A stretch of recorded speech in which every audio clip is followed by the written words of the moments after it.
Momento de la entrevista del día y hoy en el estudio nos visita Juan García. Él es el nuevo director de los profesorados de la Universidad Nacional de Quilmes. También es profesor en las materias de práctica docente y educación no formal. Corregime si me equivoco.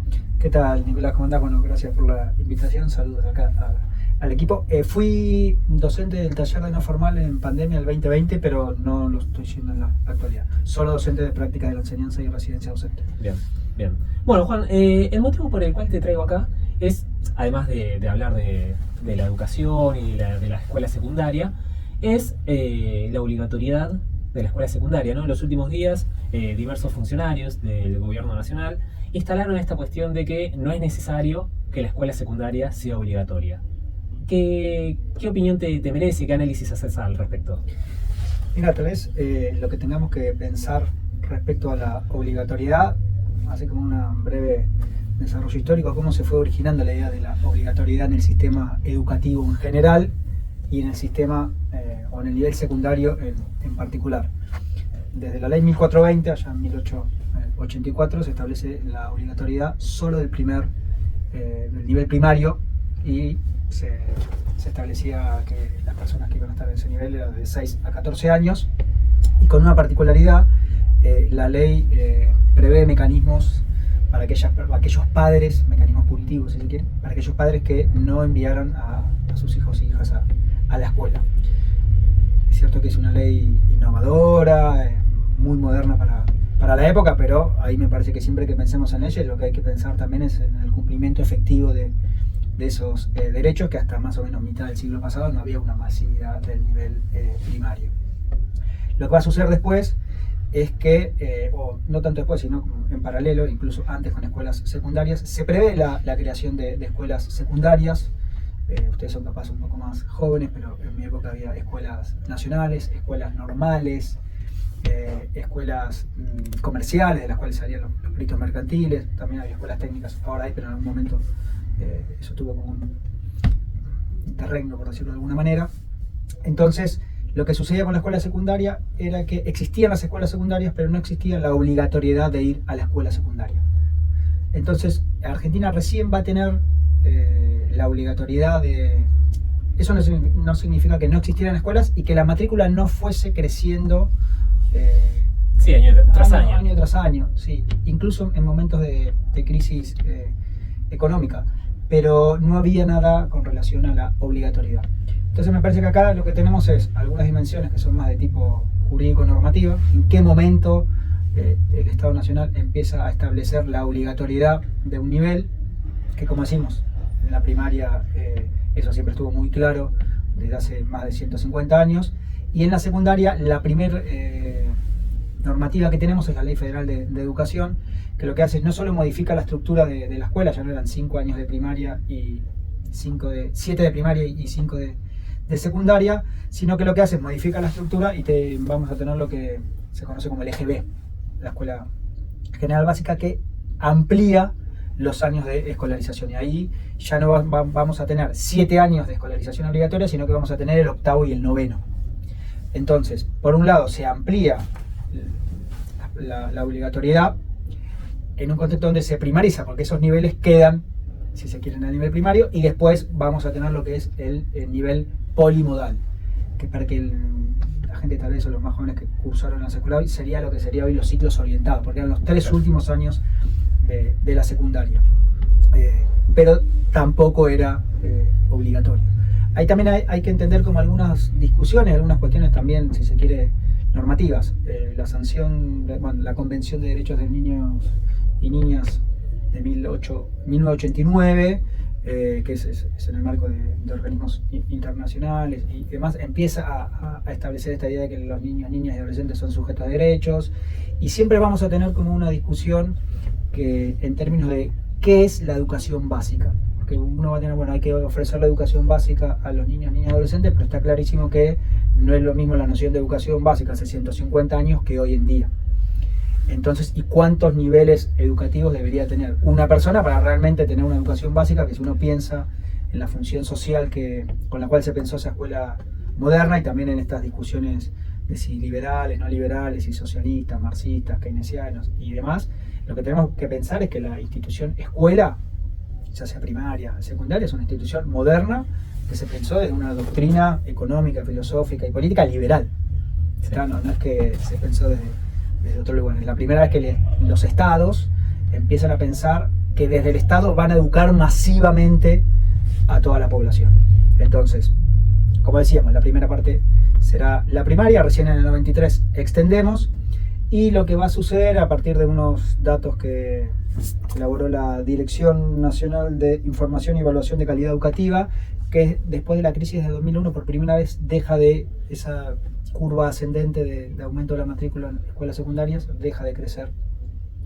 Entonces para el 2006 vamos a tener una nueva ley que también modifica la estructura. Vamos a volver a esto de 6 años de escuela primaria y 6 años de escuela secundaria en la mitad de las provincias, y 7 años de escuela primaria y 5 de secundaria en la otra mitad de las provincias de Argentina, siempre y cuando haya 12 más. En su momento fue el nivel inicial, la sala de 5, que después posteriormente se extendió a sala de 4. Entonces hoy lo que tenemos es la obligatoriedad de 14 años de escolarización, lo que hace que una persona termine su escuela con 17, 18 años. Algo que no tiene ni 20 años, porque es de 2006, decías. Claro, ahí lo que hay que pensar son, primero que en general uno va a escuchar mucho lo que son las pruebas PISA.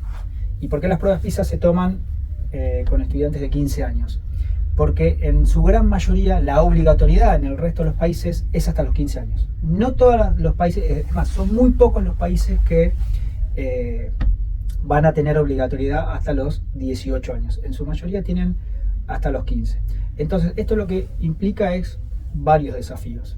Uno que es como medio básico. Bueno, si hay un montón de gente que antes no estaba en la escuela y ahora tiene que venir, vamos a necesitar más edificios, más aulas, más docentes y demás. Después también lo que se va a pensar es, bueno, ¿qué es lo que va a hacer el Estado para que realmente eso sea de cumplimiento efectivo? O sea, que las personas... Porque acá lo que vamos a ver es cómo está... a ver, la escuela no se puede pensar al margen del resto de la sociedad, y nosotros vivimos en sociedades profundamente desiguales. Entonces, es cierto que acá en la universidad muchas veces lo que sucede es que las primeras promociones, incluso las promociones actuales, son primera generación de estudiantes universitarios de su familia. Bueno, en muchos contextos todavía no hay primera generación de estudiantes secundarios en esas familias, con todo lo que implica en términos de valoración social de la escuela secundaria. Algo que uno lo da por sentado. Exactamente, porque no estuvo la práctica, porque no están las condiciones. Acá hay algunos datos que yo les quería compartir en función de los censos para pensar un poco la ley del 2006. Sí. Con relación al censo 91 y al censo 2001, ahí también cuando se hace el recorte poblacional de la población de 15 años o más que no había terminado la escuela, por esto que les decía de qué número se toma para pensar quiénes deberían estar adentro de la escuela, este recorte en 15 años, más o menos siempre dio 14 millones de personas. Más o menos, entre el 65 y el 70% de la población, que es obviamente, en la medida que uno lo segmenta por provincia, por región de provincia, por franja etaria y demás, Sí. se puede ir Sí, mucho más variar, rápido. sí. Incluso en Buenos Aires, esos datos son como muy evidentes en función de si estás arriba de la avenida Rivadavia o abajo de la avenida Rivadavia, lo que es el norte y el sur. Entonces ahí había una pregunta que hacía siempre, yo fui estudiante, no estuve en una materia con María Teresa Silva, de quien analizábamos estos datos en una materia, y ella siempre decía, ¿a ustedes les parece que 14 millones de personas se ponen de acuerdo para dejar la escuela? Como se pueden poner de acuerdo para faltar porque es el último primer día, o nos rateamos todos, o esas cosas. Evidentemente hay toda una serie de otros factores que hacen que las personas no puedan acceder a la educación, permanecer en el nivel educativo y egresar o titularse con conocimientos de calidad. Que ahí se juega un poco el espíritu de la ley y todos los desafíos que va a tener la ley de educación del año 2006 con relación a qué implica garantizar el derecho. No solo que ingresen, sino que puedan cumplimentar los distintos niveles de la escuela secundaria y poder egresar. Porque al fin y al cabo casi que es la única variable, el único argumento que se utiliza desde el gobierno nacional para justificar la no obligatoriedad, que justamente la tasa de ingresos no coincide con la permanencia y con los egresos. Sí, ahí Más allá de que sea falso o verdadero. Sí, a mí me parece también lo que hay que pensar, que el sistema también lo ha pensado y demás, es lo siguiente. Esto que conversábamos recién, se amplía la matrícula, se amplía el nivel de cobertura al cual el Estado debe brindarle ese acceso al derecho a la educación, pero tal vez lo que haya que pensar es que se mantuvo un... A ver, hay algo que capaz quedó medio sobreentendido, pero está bueno que lo podamos explicitar. La escuela secundaria en sus inicios siempre fue un sistema exclusivo y excluyente. No fue pensado para que todo el mundo acceda. Entonces teníamos primaria de 6 a 14 años con unos conocimientos bastante básicos y rudimentarios, también para la época en la que estábamos. Y la escuela secundaria siempre fue preservada para la salida, para aquellas personas que tal vez después podían empezar a ocupar algunos cargos en la burocracia del Estado, bueno, las escuelas comerciales que iban a ser peritas mercantiles, y los normales, escuelas normales, con esa idea de la escuela normal que trajo Sarmiento, que durante mucho tiempo se encargaron de la formación docente, hasta que se crean los institutos de formación docente en la década del 70. Entonces, siempre estuvo pensada la escuela con esas condiciones, si se quiere, exclusivas y excluyentes para un sector de la sociedad, y era muy difícil sostener esas trayectorias. Por eso tal vez los que tenemos más años, nos pasaba que uno iba a la escuela y alguien dejaba de ir y no pasaba nada, porque no era obligatorio. Entonces, me parece que también ahí esta cuestión, calculo que hace referencia a, bueno, si se tiene que quedar en el taller, que se quede trabajando con su padre y no vaya a la escuela. Lo curioso es que lo dice alguien que es Venegas Lynch, ¿no? Sí. Que yo calcularía que debe ser entre la tercera y la cuarta generación universitaria de su familia. Sí. En esto que decíamos, ¿no? Si contamos sus hijos y posibles nietos que pueda llegar a tener. Entonces, está clarísimo que hay sectores de la sociedad que por sus condiciones socioeconómicas tienen muchísimas más posibilidades de acceder a los niveles educativos, permanecer en ellos y egresar. Y no una cuestión meritocrática porque individualmente tienen mayor capacidad, además no, porque les tocó, insisto, en un país con profundas desigualdades, nacer en un lado o nacer en otro ya es un condicionamiento. Entonces, hay algo que también el sistema educativo viene pensando hace mucho tiempo, es en qué medida las leyes promueven esta ampliación de la cobertura, pero el sistema, el modelo educativo, el formato educativo, el formato escuela, no es expulsivo. ¿Por qué? Porque no contempla, bueno, que en estas situaciones de desigualdad hay un montón de adolescentes o adolescentes madres, adolescentes padres, adolescentes que se tienen que hacer cargo de tareas del hogar, cuidar hermanos, adolescentes que tienen que salir a trabajar, bueno, después también tenemos situaciones de consumo, bueno, hay muchas situaciones que pueden atravesar la trayectoria escolar, ¿no? La trayectoria escolar pensada en lo que sucede cuando uno entra a la escuela. Entonces es como un poco más complejo y de fondo lo que le estamos diciendo, sobre todo a alguien que entiendo que es diputado, entonces tiene como algún cargo de gestión en este gobierno, lo que estamos es legitimando que, bueno, que hay algunos sectores que su padre no terminó la escuela y ellos no la van a terminar, y bueno, y que se queden ahí en ese lugar sin poder salir, y lo que tendríamos que pensar que lo que permitió la educación desde hace mucho tiempo es, si bien hay que revisar muchas cuestiones, es el ascenso social, pensar en la posibilidad de conseguir trabajo de mejor calidad, seguir formándote a lo largo de toda la vida. Entonces me parece que esas frases así muy poco felices, en el fondo condensan un poco estos estereotipos que hay sobre determinados sectores, y esto nuevamente, bueno, pensar sistemas donde para determinados sectores sociales está esto, para otros sectores sociales tenemos esto, y para otros sectores sociales tenemos esto otro. Y además que muchas veces la no obligatoriedad va de la mano de pensar la privatización. Entonces, sí, bueno, como en algún momento se pensó en los 90 que tal vez el nivel polimodal tenía que ser arancelado. Entonces, la discusión es, ¿qué va a garantizar el Estado? Bueno, te garantizo la primaria, te garantizo hasta los 15 años, lo que sería, te garantizo solo el ciclo básico, y el ciclo orientado, si querés, lo pagás, ¿o no? Entonces, nuevamente ahí se pone la responsabilidad en términos individuales, y en una sociedad, insisto, profundamente desigual, donde las condiciones, los puntos de partida no son los mismos, ya sabemos que estamos dejando afuera a un montón de gente. Está clarísimo que él sabe que... Pero bueno, eso es un poco lo... Pero bueno, creo que como desafío, es cierto que datos para el 2022, sí había... A ver, ¿qué problemas te va a generar el ingreso masivo de personas que tal vez no estaban acostumbrados a la escuela secundaria? Te va a empezar a traer otros problemas.